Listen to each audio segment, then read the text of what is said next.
கர்த்தருடைய பரிசுத்த நாமத்திற்கு மகிமை உண்டாவதாக. இன்றைய வசனம் நீதிமொழிகள் 6வது அதிகாரம் 16வது வசனத்தை நாம் பார்க்கும்பொழுது, 6 காரியங்களை கர்த்தர் வெறுக்கிறார், 7 அவருக்கு அருவருப்பானவைகள்.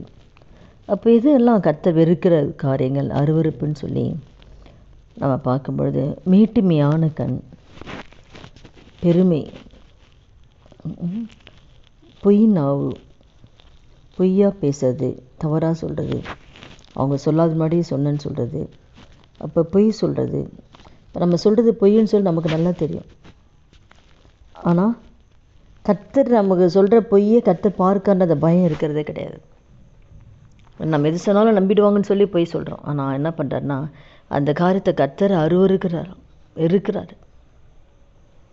குற்றமற்றவருடைய ரத்தம் சிந்தும் கை, துர் ஆலோசனை பிணைக்கும் இருதயம், துர் ஆலோசனை. அப்போ இருதயத்திலேயே, அதாவது இருதயத்திலேயே அவங்க யோசிப்பாங்க, என்ன பண்ணலாம், ஏது பண்ணலாம்.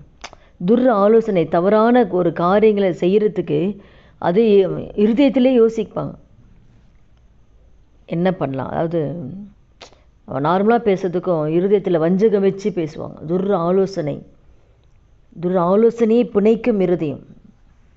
அப்போ தவறான ஆலோசனை கொடுக்குற இருதயம். அப்போ அவங்க மற்றவங்களுக்கு தவறான ஆலோசனை தான் கொடுப்பாங்க. அது எப்படின்னா, அது யோசிப்பாங்க, அந்த துர் ஆலோசனையை இருதயத்தில் யோசிப்பாங்க, அது எப்படி பண்ணலாம், எப்படி பண்ணலான்னு. அந்த துர் ஆலோசனையை பிணைக்கிற இருதயம்.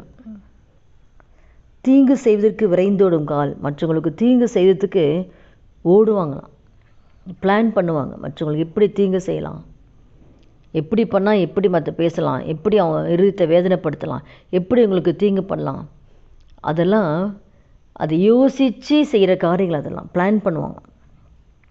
அந்த தீங்கு செய்வதற்கு விரைந்து ஓடும் கால்,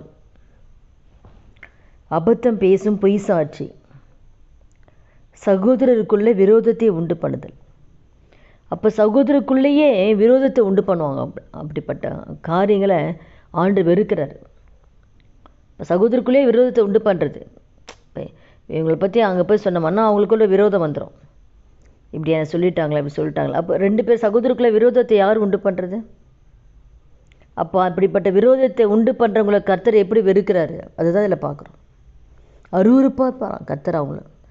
அவருக்கு அருவருப்பாக இருக்குமா, சகோதரருக்குள்ளே யாரெல்லாம் விரோதத்தை உண்டு பண்ணுறாங்களோ அவங்களுக்கு, அவங்க மேலே கர்த்தர் அருவருப்பாராம்.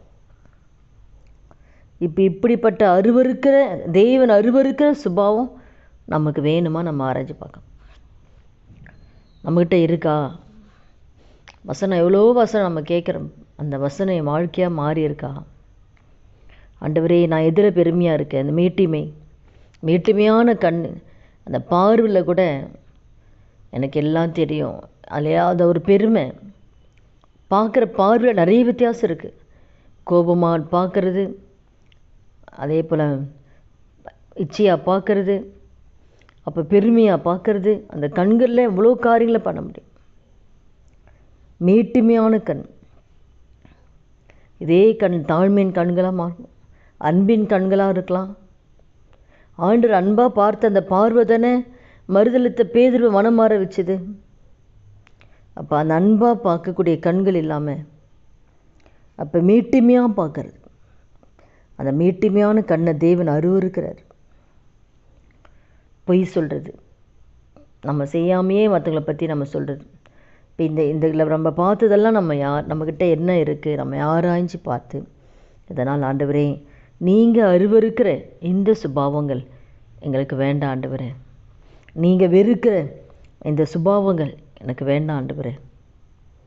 இனி யாருக்கு விரோதமாக நான் தீங்கு செய்ய மாட்டேன், யாரை குறித்து யார்கிட்ட பேசி சகோதரருக்குள்ள விரோதத்தை நான் உண்டு பண்ண மாட்டேன் ஆண்டவரே. இருதயத்தில் தவறாய் ஆலோசனை செய்து, துர் ஆலோசனையை இருதயத்தில் யோசித்து செய்ய மாட்டேன் ஆண்டவரே. மற்றவருக்கு விரோதமாய் இருதயத்தில் யோசித்து எப்படி செய்யலாம் அதுதான் பிணைக்கிறது. எப்படி இதை பண்ணலாம், துர் ஆலோசனை அப்படியே இருதயத்திலே யோசிப்பாங்க. அந்த இருதயம் கர்த்தர் அருவருக்கிறார். இப்படிப்பட்ட சுபாவங்கள் எந்த காரியம் என்கிட்ட இருந்தாலும் ஆண்டவரே, தயவாய் ஒரு மன்னித்து எங்களை இந்த வார்த்தை கேட்குற ஒவ்வொருத்தரையும் சுத்திகரித்து பரிசுத்தப்படுத்து.